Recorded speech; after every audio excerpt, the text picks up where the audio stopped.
If you study photographs of Allied troops stationed along the North Sea coast in 1940 and 1941, something stands out immediately. There are men living in places where ordinary tents would have been shredded within hours. Gale-force winds, horizontal rain, salt spray, and freezing temperatures defined that environment. Yet units remained operational for months at a time. The secret was not endurance alone. It was a shelter system deliberately designed to work with wind, ground and materials rather than fighting them.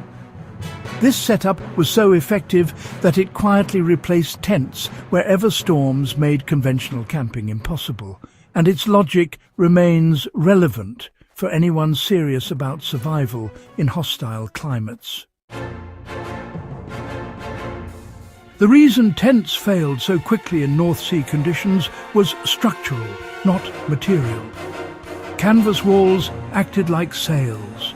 Poles flexed, guy lines snapped, and pressure differentials created constant flapping that tore fabric apart. Even when tents stayed upright, condensation soaked bedding and froze overnight. British and Canadian engineers recognized early that no amount of reinforcement would solve the core problem. Wind exposure itself had to be eliminated. The solution was not above ground, but into it.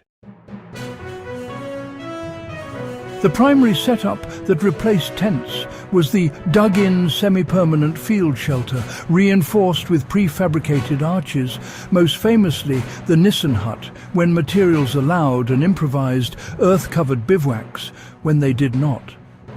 What really mattered was not the hut itself, but how it was placed, buried, and oriented.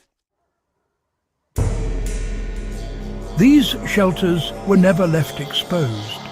They were sunk into shallow excavations, often half their height below ground level, and then banked with earth, sandbags, or turf on all sides except the entrance. This approach transformed the wind problem completely. At ground level, wind speed is already reduced. By lowering the shelter into the earth, exposure dropped dramatically. Banking soil against the curved walls eliminated pressure points where gusts could grip. The arched shape forced wind to flow over and around the structure rather than slam into it. Unlike flat-sided tents, there were no edges to catch the storm. Orientation mattered just as much as construction. Entrances were never placed facing prevailing winds. Along the North Sea, this meant turning doors away from the northwest and north. Many shelters used a short entrance passage dug at an angle, creating a wind trap that stopped gusts before they reached the interior. This simple feature reduced heat loss, prevented rain intrusion, and stabilized internal air pressure. Inside, conditions were controlled rather than merely endured. Floors were raised using duckboards or packed gravel to prevent ground moisture from seeping upward. Stoves were placed near the center with flues exiting vertically through insulated collars. The curved roof helped heat circulate evenly, preventing cold pockets. Condensation, the silent killer of morale and health, was reduced because interior surfaces stayed closer to ambient temperature instead of flashing cold. The real strength of this setup was its adaptability. When steel huts were unavailable, troops used timber frames covered with corrugated metal, tarred felt or salvaged materials, then buried them the same way. In emergencies, even simple trench shelters with overhead log roofs and earth cover followed the same principles. Lower the profile, add mass, remove wind exposure, and control airflow deliberately. Applying this knowledge today is straightforward if you focus on principles rather than historical exactness. The first step is abandoning the idea of fully exposed shelters in high-wind environments.